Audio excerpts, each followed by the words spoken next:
José Antonio, nos quedamos en un punto. No te diré que el respeto al mito ajeno es la paz, pero tú lo planteas muy bien en el terreno de la lucha política. La lucha política es mi mito contra el tuyo. Ahora, ¿cómo se llega a un tercer estadio donde los mitos se desvanezcan y tengamos un panteón colectivo y matizado? Bueno, no es poco el fin de la lucha histórica, yo te lo planteo. Sí, sabemos que la historia es un instrumento muy poderoso de la política. Y por eso mi planteamiento a lo mejor es muy desde el ámbito de la historia científica, llamémosle así, al menos por metodología, en donde sí creo que se puede permear un poco más de esa historia profesional, en donde los mitos sí siguen existiendo, pero no de manera fundamental, no como propósito en sí mismos. En la educación primaria, en alguna medida, y en la educación básica. Pero después sí, que vaya evolucionando, pero el problema que yo veo aquí en México, desde luego, con un grave problema de educación, es que a veces los propios adultos, este libro está hecho para adultos, y jóvenes quizás todavía, los adultos a veces se quedan con toda esa mitología que les enseñaron en la escuela primaria y ahí queda. Entonces, yo lo que planteo es que eso puede generar una dificultad para entender al propio país si no se tiene una comprensión, digamos, más o menos cabal. Cultural. No es parte, yo he discutido mucho con Francés, por ejemplo, vivo mucho allá. Tú ves un nivel cultural más alto, independientemente de sus simpatías o diferencias, el debate es mucho más matizado. Ahora, si no hay conciencia de la historia matizada, pues tampoco puede haber democracia. ¿Tú no crees que en el fondo supera por la cultura? Porque nosotros tenemos una lápida posterior, que es más primitiva. La escuela primaria o la televisión comercial mexicana. Sí, La comercial mexicana te da mitos peores. Y hay muchos agentes socializadores que van en ese sentido. Los propios partidos políticos, de pronto en sus mensajes de campaña, le piden a uno creer en cosas inverosímiles, absolutamente, ¿no? Entonces, sí, hay un problema que no es solamente la escuela, pero la escuela es un elemento que yo, con motivo del Bicentenario, lo que estoy haciendo es planteando también que se debata si la historia que se está enseñando en las aulas hoy en día es la adecuada para un nuevo régimen que queremos construir. Porque yo sostengo que la proyección y la enseñanza de la historia que se ha hecho pero no en los últimos años. No, a eso me refiero. Cortés, los libros de Carlos Pereira. No, es una historia para la democracia en donde tendrían que participar las diferentes fuerzas políticas y los distintos puntos de vista. Está bien. Es decir, no se trata de que el partido en el gobierno, menos en una democracia, en los sistemas de partido único, pues a lo mejor eso es inevitable. Pero una democracia donde hay varios partidos. Parte de la transición, yo ahí te doy la razón. Sí. En los 70s se trató de resolver el texto, entre otras cosas porque había una gran presión de los empresarios y de la derecha. No para dar la razón. Genio Brabujas citó a gente del Colegio de México, de la UNAM, y hubo grandes debates. Lo que pasa es que no acabó de concretarse, ¿me entiendes? Ahora, después las lecciones de educación superior, como el Colegio de México, hicieron breviarios de historia, como Historia mínima. Historia Mínima de México, que ya tiene un enfoque mucho más científico, ¿no es así? Claro. Sí. Y ese sería el propósito, hacer más historia de divulgación para que llegue a jóvenes, a adultos desde luego, que maticen y que den más elementos para comprender al país y su complejidad. Por ejemplo, ¿por qué nos ha costado históricamente tanto trabajo construir la democracia? Y lo seguimos viviendo. Porque tenemos un espíritu jerárquico arriba. Y si no se entiende también el propio proceso histórico, pues simplemente no se entiende eso. No sé. ¿Tú qué piensas, Agustín? Mira, hay algo muy importante, hay de mitos a mitos. Una cosa es que las historias patrias se construyan sobre mitos, yo creo que no pueden vivir sin ellos. Así es. Pero que sean mitos a partir de saldos históricos de los personajes, que se creen estereotipos de buenos y malos con base en los saldos históricos de cada quien. Eso está bien, yo creo que eso es normal, eso no se puede evitar. Lo que yo creo que está mal en el caso de la historia oficial de México es lo que decía José Antonio, héroes impolutos, perfectos, o villanos irredentos. Porque no son verosímiles. Exacto. Yo admiro más a Vicente Guerrero cuando leo que fue analfabeta. Lo admiro mucho más. Yo admiro más a Juárez cuando me doy cuenta que cometió errores por su liberalismo a ultranza, cuando él creía pues, que él como individuo, si él pudo salir adelante en un entorno viniendo de todo el mundo iba a en hacer. contra, siendo un indígena, llegó a ser presidente de México, Que pues todo el cualquiera mundo, lo puede hacer. así es, No así es. necesitaban mayor apoyo los indígenas como grupo, eran los individuos. Entiendo, cuando yo leo eso y cuando yo conozco al Juárez de carne y hueso, lo admiro mucho más que al de bronce. Entonces, por eso digo, está bien que haya héroes y villanos, no podemos vivir sin ellos, Pero pero como que seres sean humanos. creíbles, que estén de carne y hueso, de rostro humano, con virtudes y defectos ambos. Eso es lo que yo creo, y eso me parece que el libro de José Antonio hace una aportación, porque como lo va a leer un público más amplio, porque es un libro de divulgación, no es un libro académico, entonces pues va a contribuir a esa desmitificación que yo creo que es positiva para México.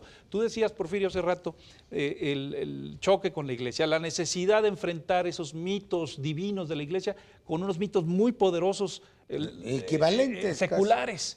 Está bien, pero estamos en otro tiempo, por eso Bueno, se ha eso fue, secularizado me refiero la al sociedad, 19, claro. porque justamente esos mitos de la Iglesia son intragables ya.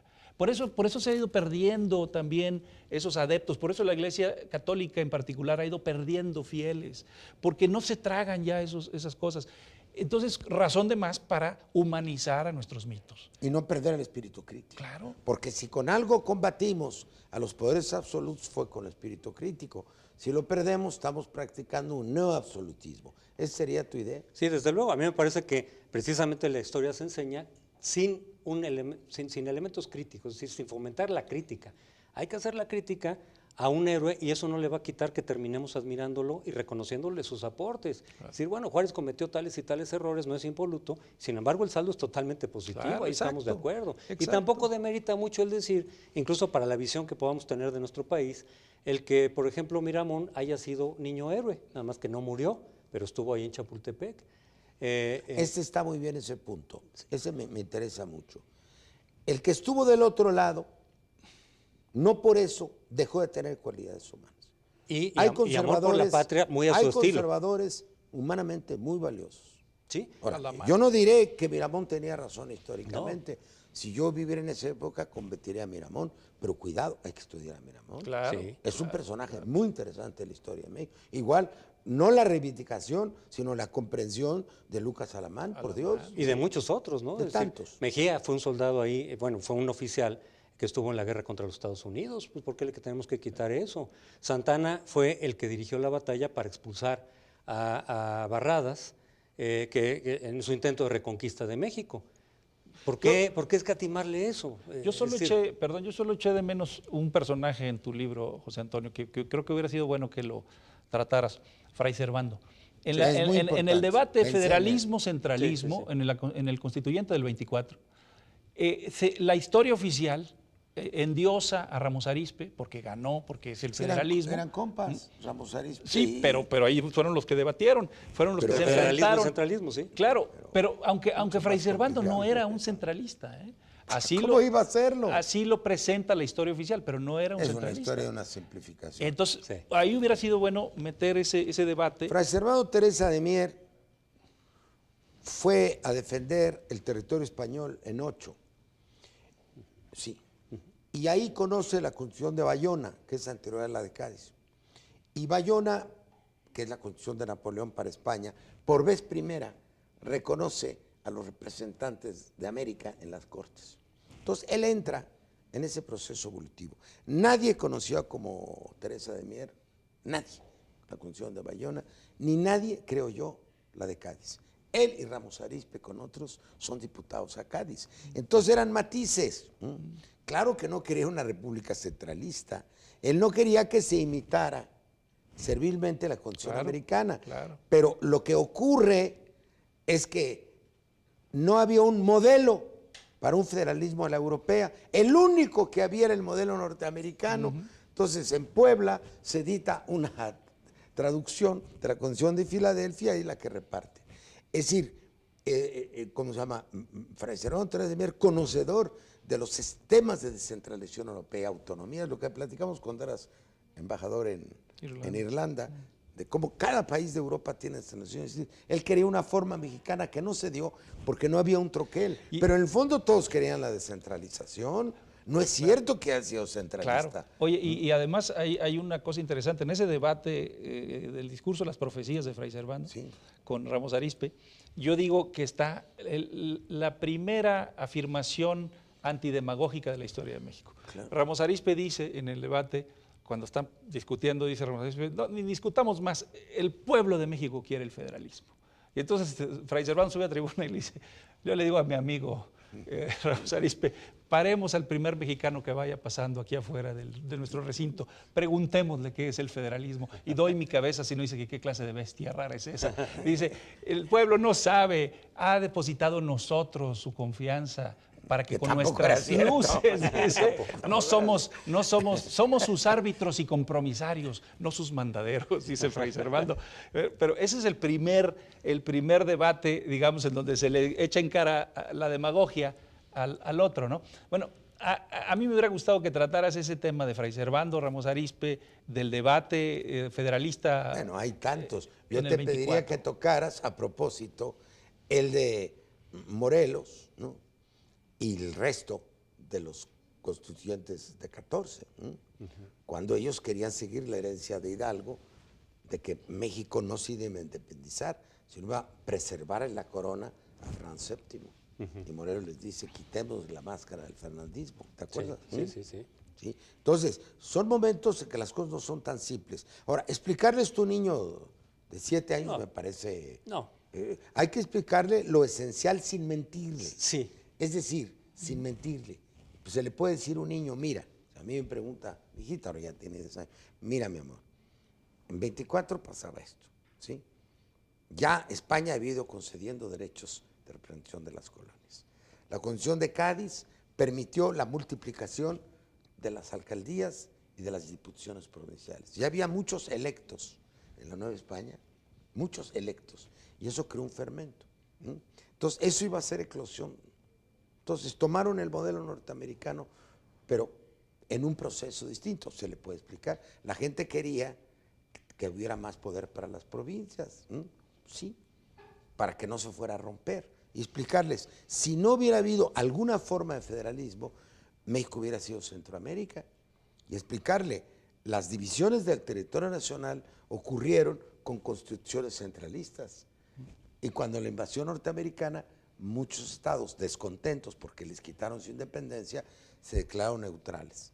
No era que los mexicanos lo quisieran, sino que era la estructura que venía de la historia y que darles libertades aseguraba la unidad de la nación. Pero en fin, ahorita vamos, si les parece, a que nos cuentes, que es la parte que yo leí por pedazos, debo decirlo, porque ya sacó la primera Agustín, ya saqué la segunda yo, Ramos Arizpe.